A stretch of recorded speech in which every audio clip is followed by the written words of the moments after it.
बिस्मिल्लाहिर्रहमानिर्रहीम। अस्सलाम वालेकुम डियर स्टूडेंट्स। हमारा आज का उन्वान है इबारत की तफहीम। जी तो बेटा, जैसा कि आप जानते हैं कि बोर्ड का जो नया पेपर पैटर्न है उसमें पहला सवाल हिस्सा मारूजी जो कि कवायद पर मुश्तमिल है, जबकि हिस्सा इंशाइया यानी सब्जेक्टिव पेपर में सवाल नंबर 2 का सबसे पहला जुज इबारत की तफहीम पर मुश्तमिल है। इसके दो हिस्से हैं। पहला अलिफ जुज है हिस्सा नसर यानी इबारत की तफहीम, जबकि बे जुज है हिस्सा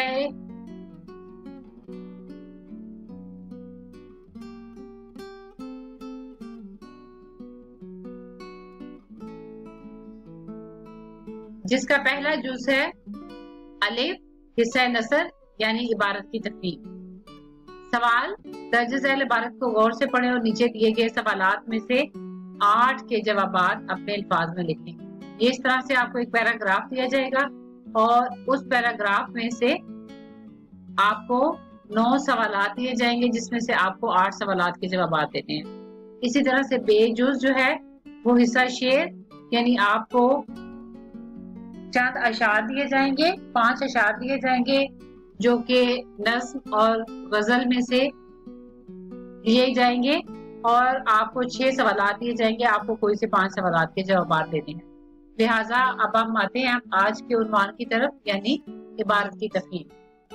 दर्ज झैल पैराग्राफ आपके पहले सबक जमात नहम की किताब के पहले सबक सीरत सरवरे दो आलम सल्लल्लाहु अलैहि वसल्लम से लिया गया है। सबसे पहले जैसा कि मैंने आपको बताया कि आपकी रीडिंग अच्छी होनी चाहिए। एग्जाम के पॉइंट ऑफ व्यू से भी आपने सबक को बार बार पढ़ना है, क्योंकि अगर आपको रीडिंग नहीं आएगी, आप पैराग्राफ की स्टेटमेंट को नहीं समझ सकेंगे, तो आप सवालात के जवाबात भी नहीं लिख सकते। जी तो बेटा, आप जैसा कि देख रहे हैं कि ये 16 मार्क्स का आपका पैराग्राफ है और इसमें कुछ ऐसा मुश्किल नहीं है। अगर आप बार बार रीडिंग की मशक करेंगे और सवालात के जवाबात भी इसी पैराग्राफ में मौजूद हैं, कुछ ऐसा नहीं जो आपने जो है जुबानी याद रखना है या उस वक्त आपके जहन में ना आए। लिहाजा ये जो पहला सवाल है आपका, जिसका हिस्सा अलिफ हिस्सा नसर और हिस्सा बे हिस्सा जो बेजुज है वो हिस्सा शेर पर मुश्तमिल है। दोनों ही अंडरस्टैंडिंग बेस हैं, यानी इबारत की तफहीम और अशार की तफहीम। यानी आपने पैराग्राफ को पढ़ के सवालात के जवाबात देने हैं और जुज बे आपने अशार को पढ़ के सवालात के जवाबात देने। जी तो बेटा, आते हैं आज के पैराग्राफ की तरफ। इखलाक का एक दकीक नुक्ता ये है कि इंसान अपने लिए, मैं इसको समझाऊंगी नहीं बेटा, क्योंकि हमने पेपर में आपका यही पैटर्न रहेगा कि आपने जस्ट पैराग्राफ की रीडिंग करनी है और अगर आपने इस पैराग्राफ को समझना है तो इसके लिए मैंने पहले से एक अलग वीडियो इस पूरे लेसन की रिकॉर्ड की है। आप वो लेक्चर निकाल के रीडिंग की मशक भी कर सकते हैं और इसको समझ भी सकते हैं। जी तो बेटा, इखलाक का एक दकीक नुक्ता ये है कि इंसान अपने लिए इखलाक हसना का जो पहलू पसंद करे, इसकी शिद्दत से पाबंदी करे। जी बेटा, इसकी एक टिप ये भी है कि आप पैराग्राफ पढ़ने से पहले एक दफा सवालात पढ़ ले, ताकि जब आप पैराग्राफ पढ़े तो उस वक्त थोड़ा सा आपको अंदाजा हो सके कि यहाँ पे जो है सब किस किस सवाल का जवाब जो है आपको समझ में आ गया। जी तो बेटा, सबसे पहले तो है ये इस इबारत का मरकजी ख्याल लिखें। अब जाहिर है जब आपने पहले से सवाल पढ़ा हुआ है, जब आप पूरा पैराग्राफ पढ़ते हुए आप जहन में रखेंगे कि इस पैराग्राफ का जो सेंट्रल थीम या मरकजी ख्याल जो है वो क्या हो सकता है। सवाल नंबर 2 है, इखलाक का दकीक नुक्ता क्या है। हुज़ूर सल्लल्लाहु अलैहि वसल्लम अपने तमाम कामों में किस उसूल की पाबंदी फरमाते थे। इसी तरह से सवाल नंबर 4 है, सुन्नत की तारीफ बयान करें। सवाल नंबर 5 है, हुज़ूर सल्लल्लाहु अलैहि वसल्लम के तमाम इखलाक व अमाल किस कदर पुख्ता और मुस्तहकम थे। द नेक्स्ट वन, एक शख्स ने नबी पाक सल्लल्लाहु अलैहि वसल्लम के इबादतों अमाल के मुतालिक किससे दरियाफ्त किया। आ हजरत सल्लल्लाहु अलैहि वसल्लम के इबादत व अमाल के मुतालिक हजरत आयशा सदीका रज़ी अल्लाह ताला अन्हो ने क्या इरशाद फरमाया। इसी तरह से सवाल नंबर 8 है, इस्तकामत हाल और मदावमत अमल से क्या मुराद है। और सवाल नंबर 9 है, आप खातमुन नबीन सल्लल्लाहु अलैहि वसल्लम के तमाम इखलाक व अमाल किस कदर पुख्ता और मुस्तहकम थे। यहाँ पर देखें, ये एक ही सवाल दो जगह पे रिपीट हुआ है। जी तो स्टूडेंट, सबसे पहले हम अब इबारत की रीडिंग करेंगे, क्योंकि अगर आपको रीडिंग अच्छे से आती होगी तब ही आप इस काबिल हो सकते हैं कि दिए गए सवालात के जवाबात लिखें। इखलाक का एक दकीक नुक्ता ये है कि इंसान अपने लिए इखलाक हसना का जो पहलू पसंद करे, इसकी इस शिद्दत से पाबंदी करे और इस तरह दायमी और गैर मुतबद्दल तरीके से इस पर अमल करे कि गोया वो अपने इख्तियार के बावजूद इस काम के करने पर मजबूर है। अभी आप देखें, यहाँ पर एक सवाल आपसे पूछा गया है कि इखलाक का दकीक नुक्ता क्या है। तो लिहाजा जब आप इस पैराग्राफ को पढ़ रहे होंगे तो उस वक्त आपको फौरन से समझ आ जाएगी कि मेरे इस सवाल का जवाब यहाँ मौजूद है, और लोग देखते ही देखते ये यकीन कर लें कि इस शख्स से इसके अलावा और कोई बात सरजद हो ही नहीं सकती। गोया इससे ये अफाल इस तरह सादिर होते हैं जैसे आफताब से रोशनी, दरख्त से फल और फूल से खुशबू। जी तो बच्चों, जो बच्चे मेरा चैनल देखते हैं, मेरी वीडियोस देखते हैं, उन्हें मालूम होगा कि पहले एक अलग लेक्चर में मैं इस मुकम्मल सबक की रीडिंग जो है उसकी वीडियो अपलोड कर चुकी हूँ। यहाँ मैं सिर्फ आपको ये समझा रही हूँ कि आप पैराग्राफ की तफहीम कैसे करेंगे। लिहाजा यहाँ मैं सिर्फ पैराग्राफ की रीडिंग ही करूंगी। जैसे आफताब से रोशनी, दरख्त से फल और फूल से खुशबू की ये खसूसियात इससे किसी हालत में अलग नहीं हो सकती। इसी का नाम इस्तकामत हाल और मदावमत अमल है। हजूर सल्लल्लाहु अलैहि वसल्लम अपने तमाम कामों में इस उसूल की पाबंदी फरमाते थे। जिस काम को जिस तरीके से जिस वक़्त आप खातमुन नबीन सल्लल्लाहु अलैहि वसल्लम ने शुरू फरमाया, इस पर बराबर शिद्दत से अमल करते रहे। सुन्नत का लफ्ज ये देखें, अभी ये भी बहुत सिंपल सा सवाल था जिसको मतलब रीडिंग करते ही पता चल गया। इसमें कोई समझने वाली बात नहीं थी कि हजूर सल्लल्लाहु अलैहि वसल्लम अपने तमाम कामों में किस उसूल की पाबंदी फरमाते थे। तो वो सेम वर्डिंग यूज हुई है कि हजूर सल्लल्लाहु अलैहि वसल्लम अपने तमाम कामों में इस असूल की, आप इसी नहीं लिखेंगे, आप जाहिर है आपने थोड़ा सा उसको मॉडिफाई करना है। इस असूल की पाबंदी फरमाते थे कि जिस काम को जिस तरीके से जिस वक्त आप खातमुन नबीन सल्लल्लाहु अलैहि वसल्लम ने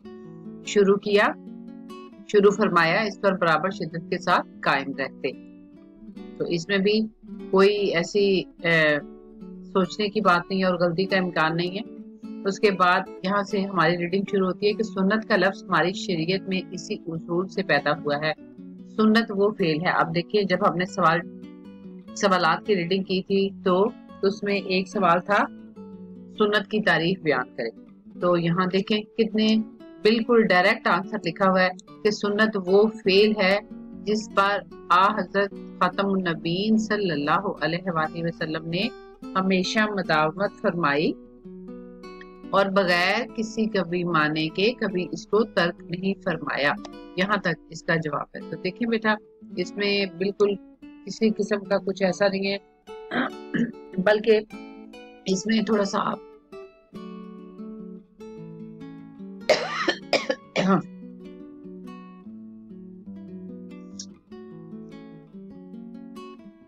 बल्कि इसके साथ आप इसको भी कंटिन्यू कर सकते हैं कि इसी बिना पर जिस कदर सुनन है वो दर हकीकत आप खातमुन नबीन सल्लल्लाहु अलैहि वसल्लम की इस्तकामत हाल और मदावमत अमल की नाकाबिले इनकार मिसालें हैं। तो यहाँ तक हम इसको मुकम्मल करेंगे, यानी जो सवाल दिया गया कि सुन्नत की तारीफ बयान करें, उसका जवाब आप इस तरह से मुकम्मल करेंगे। आप खातमुन नबीन सल्लल्लाहु अलैहि वसल्लम के तमाम इखलाक व अमाल किस कदर पुख्ता थे कि तमाम उम्र इनमें एक जर्रा बराबर फर्क पैदा नहीं हुआ। अब अगर आप अपनी जो है वो मेमोरी पे जोर दें तो एक सवाल आपने ये भी पढ़ा कि हजूर सल्लल्लाहु अलैहि वसल्लम के तमाम इखलाक व अमाल किस कदर पुख्ता थे।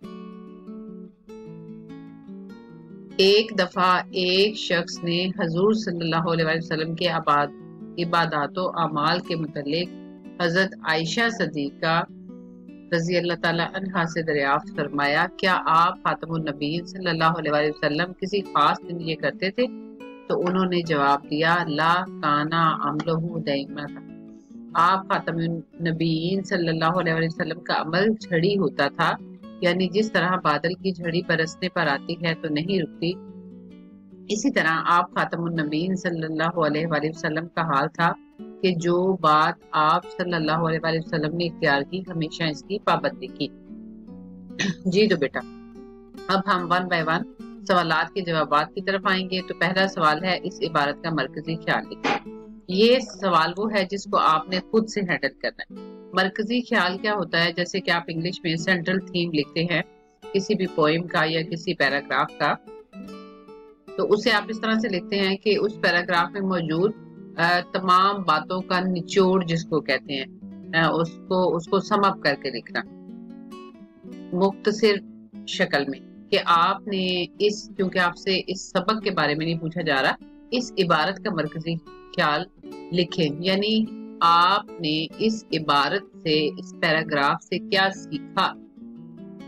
तो अब इस पैराग्राफ में आपको क्या चीज बताई गई है कि हजूर सल्लल्लाहु अलैहि वसल्लम अपने तमाम कामों में इखलाके हसना के असूल की पाबंदी फरमाते थे, और जिस काम को जिस तरीके से आप सल्लल्लाहु अलैहि वसल्लम ने जिस तरह से शुरू फरमाया उस पर बराबर शिद्दत से अमल करते रहे, और आप सल्लल्लाहु अलैहि वसल्लम के इखलाक व अमाल इस कदर पुख्ता और मुस्तहकम थे कि तमाम उम्र इनमें एक जरा बराबर भी फर्क नहीं आया, और आप सल्लल्लाहु अलैहि वसल्लम ने जिस काम को जिस तरीके से जिस वक्त शुरू किया इस पर बराबर शिद्दत से कायम रहते। ये देखें, इसमें मैंने कोई बात रिपीट भी नहीं की, और इस पैराग्राफ में मौजूद हर बात बयान भी कर दी। आप जाहिर है इसमें एक दो मिसालें भी दी गई हैं, तो मिसालों को हम जो है वो मरकजी ख्याल में बयान नहीं करेंगे, क्योंकि मरकजी ख्याल एक लाइन का भी हो सकता है और 2-3 लाइनों पर मुश्तमिल भी हो सकता है। ये जो भी मैंने बोला है, ये जब आप बच्चे लिखेंगे तो ये 3-4 लाइनों पर आ जाएगा, ठीक है। तो मरकजी ख्याल बेसिकली ये होता है कि आपने इस पैराग्राफ से क्या सीखा। उसके बाद आप आ जाए नेक्स्ट, इखलाक का दकीक नुक्ता क्या है। तो उसको ये बहुत एक डायरेक्ट आंसर दिया हुआ था, इसमें किसी किस्म की कोई कंफ्यूजन नहीं थी, तो वो इखलाक का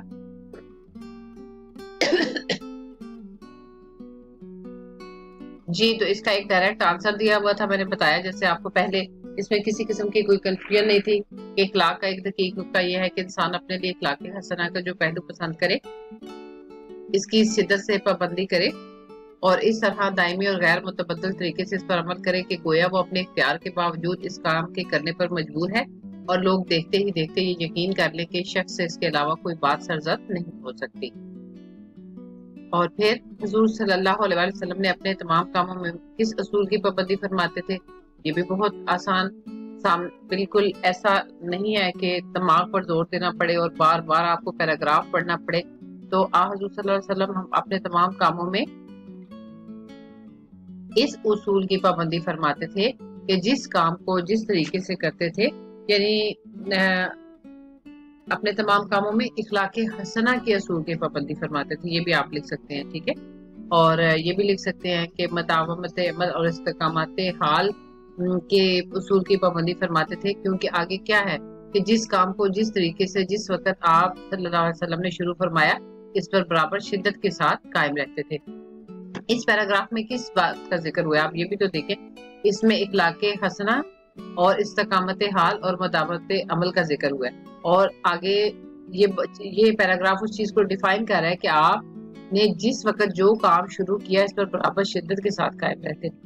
तो यहाँ ये लफ्ज इस्तेमाल हुआ है, इसी उसूल की पाबंदी फरमाते थे। तो इसी उसूल से क्या मुराद है یہاں پہ ان کی یہ خصوصیات بیان ہوئی ہیں کہ جس طرح سے آفتاب سے روشنی، درخت سے پھل اور پھول سے خوشبو کی خصوصیات الگ نہیں ہو سکتی، اسی طرح سے استقامت یعنی اسی کا نام استقامت حال اور مداومت عمل ہے، یعنی جو کام کرنا وہ مسلسل کرنا اور اس پر ڈٹے رہنا۔ تو آگے جب بات ہوئی ہے تو پھر اسی اصول کی بات ہوئی ہے، ٹھیک ہے۔ تو آپ اسی کی جگہ لکھیں گے کہ حضور صلی اللہ علیہ وسلم اپنے تمام کاموں میں استقامت حال اور مداومت عمل کے اصول کی پابندی فرماتے تھے کہ جس کام کو جس طریقے سے جس وقت آپ صلی اللہ علیہ وسلم نے شروع فرمایا اس پر برابر شدت کے ساتھ قائم رکھتے تھے۔ اور اب آپ کو سمجھ آ گیا ہوگا کہ کس طرح سے آپ نے پیراگراف کی پچھلی سٹیٹمنٹ کو سمجھ کے، اگر آپ سمجھ کے کریں گے تو کچھ بھی مشکل نہیں۔ سنت کی تعریف بیان کرے، تو سنت کی تعریف بیان کرے یہ میں نے آپ کو بتا دیا کہ یہاں پہ یہ بھی ڈائریکٹ آنسر ہے، اس میں کچھ سوچنے کی ضرورت نہیں ہے۔ سنت وہ فعل ہے جس پر حضور صلی اللہ علیہ وسلم نے ہمیشہ مداومت فرمائی اور بغیر کسی کبھی معنی کے کبھی ترک نہیں فرمایا۔ اسی بنا پر جس قدر سنن ہے وہ در حقیقت آپ صلی اللہ علیہ وسلم کی استقامت حال اور مداومت عمل کی ناقابل انکار مثالیں ہیں۔ سوال نمبر 5 ہے حضور صلی اللہ علیہ وسلم کے تمام اخلاق و اعمال کس قدر پختہ اور مستحکم تھے؟ تو یہاں پر یہاں لکھا کہ کس قدر پختہ اور مستحکم تھے، تو اس کو تھوڑا سا آپ موڈیفائی کریں گے کہ کس قدر کی بجائے اس قدر، کہ آپ صلی اللہ علیہ وسلم کے تمام اخلاق و اعمال اس قدر پختہ اور مستحکم تھے کہ تمام عمر کبھی بھی ذرا برابر ان میں فرق نہیں آیا۔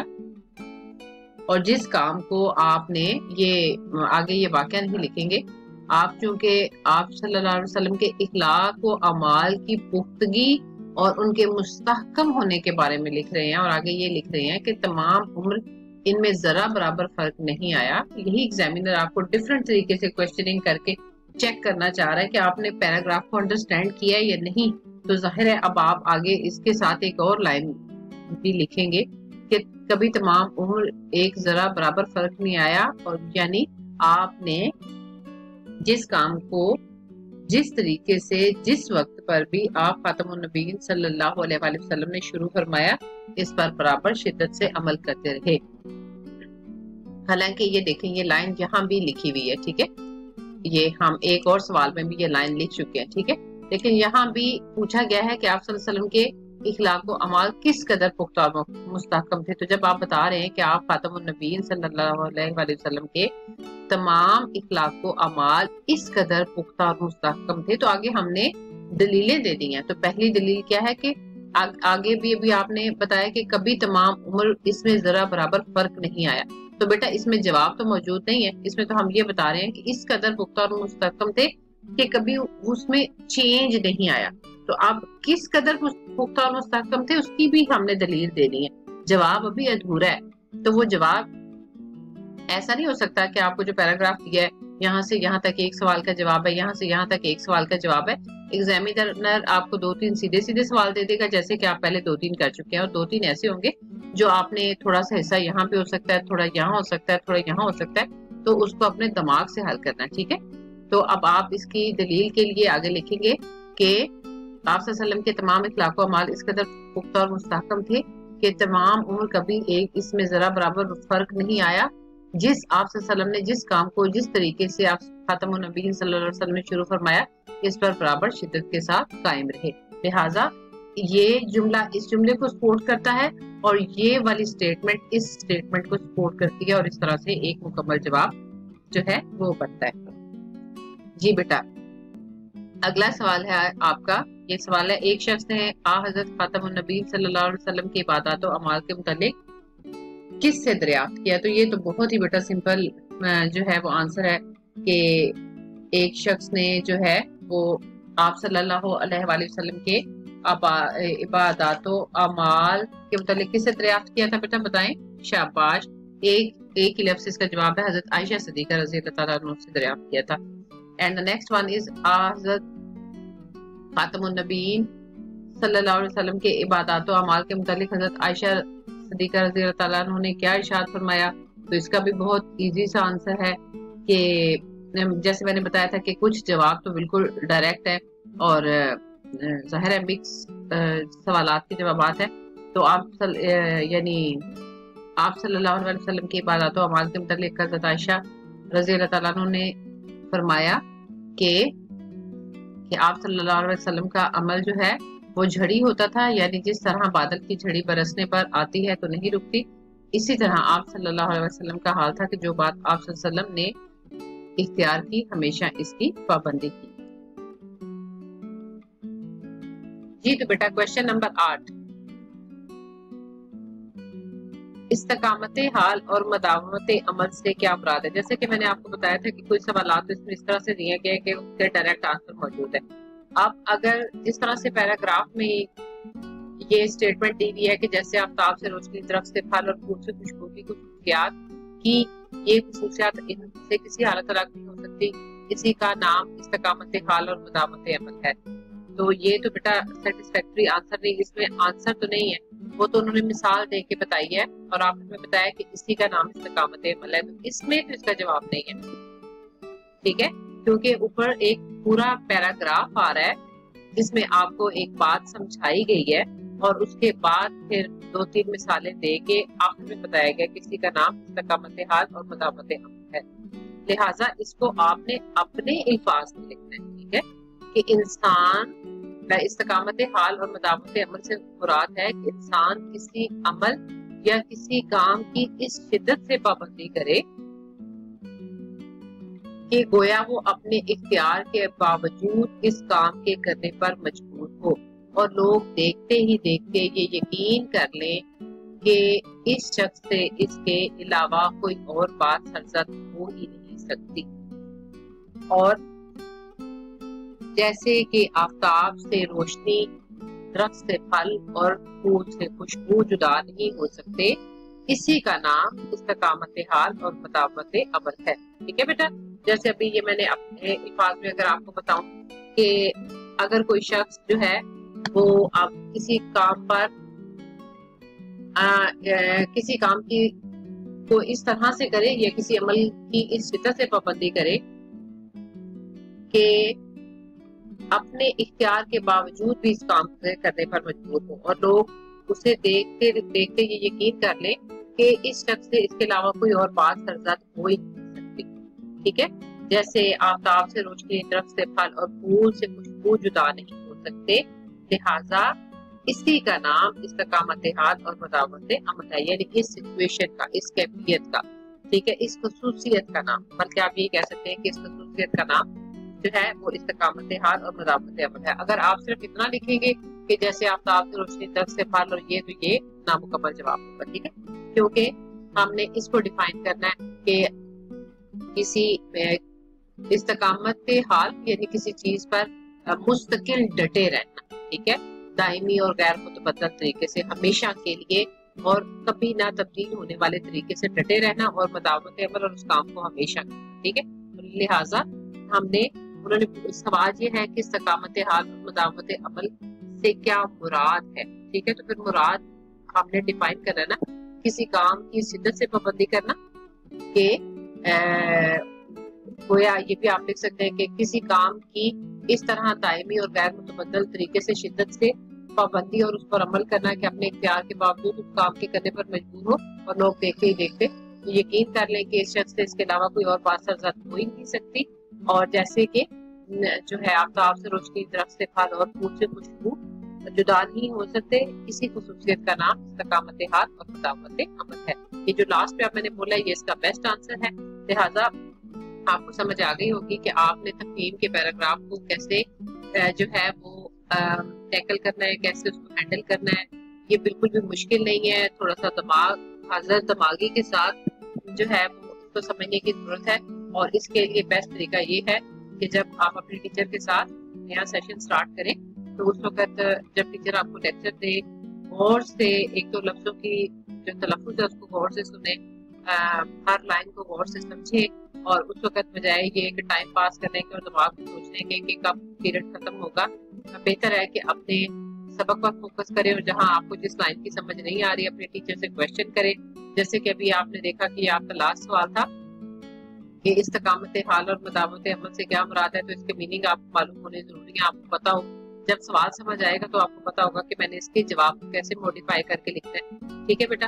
تو اس میں آپ نے جیسا کہ پیراگراف میں دیکھا کہ 3-4 سوالات ایسے تھے، 9 سوالات ہیں جس میں سے 8 آپ کو کرنے ہیں، اور 3-4 سوالات ایسے تھے جن کے ڈائریکٹ آنسر ایسے ہی تھا کہ اس میں کو سمجھنے کی ضرورت نہیں ہے. اخلاق کا دقیق نقطہ، اور یہ کہ اس کے علاوہ 2-3 سوال اور تھے کہ جو ہے آپ صلی اللہ علیہ وسلم نے جو ہے حضور صلی اللہ علیہ وسلم کے عبادات و اعمال کے متعلق کس سے دریافت کیا. انتہائی آسان جواب تھا. حضرت عائشہ صدیقہ رضی اللہ تعالیٰ عنہ سے پوری اسٹیٹمنٹ ہی آپ لکھیں گے، یعنی پورا سینٹینس ہی آپ لکھیں گے. اس کے بعد یہ تھا کہ آپ نے انہوں نے حضرت عائشہ صدیقہ نے آپ صلی اللہ علیہ وسلم کے جو ہے افعال و اعمال کے متعلق کیا بتایا. تو بہت ایزی کویسچن تھا. تو 4-5 سوال ایسے تھے، لیکن 2-3 سوال ایسے تھے کہ جو کہ سمجھ کے حل کرنے والے تھے، اور اس کو وہی کر سکتا ہے. اس کے لیے کوئی ایکسٹرا انٹیلیجنس کی ضرورت نہیں ہے، بس یہ ہے کہ فوکس ہو کے سمجھنے کی ضرورت ہے. اگر آپ سمجھ کے 4-5 پیراگراف کی بھی مشق کر لیں گے تو اس کے بعد آپ اس قابل ہو جائیں گے کہ آپ کو جو پیراگراف دیا جائے آپ اس کو اچھے طریقے سے ہینڈل کر سکتے ہیں. امید ہے آپ کو میرے اس لیکچر سے، آپ نے بیٹا لیکچر کو انتہائی دھیان سے سننا ہے. صرف یہ نہیں دیکھنا کہ ٹیچر یہ کیا بتا رہی ہے کہ اس سوال کا یہ جواب ہے، اس سوال کا یہ جواب ہے. اصل چیز ہے سمجھنا. تشریح جس کو آپ سلیس بھی کہتے ہیں، اسی طرح سے اشعار کی تفہیم کا طریقہ اور عبارت کی تفہیم کا طریقہ سمجھنے کی ضرورت ہے. یہ چیزیں رٹنے کی نہیں ہوتی ہیں. ٹھیک ہے بیٹا. یہ ایسا ہے کہ پیپر میں پیراگراف آپ کے سامنے ہوتا ہے اور اسی میں آپ کے سوال کا جواب موجود ہوتا ہے. آپ نے بس یہ ہے کہ تھوڑا سا عقل سے، تحمل سے، سمجھ سے، فہم سے اس کو حل کرنا ہے. اوکے بیٹا، اجازت چاہتی ہوں. دعاؤں میں یاد رکھیے گا. اللہ حافظ.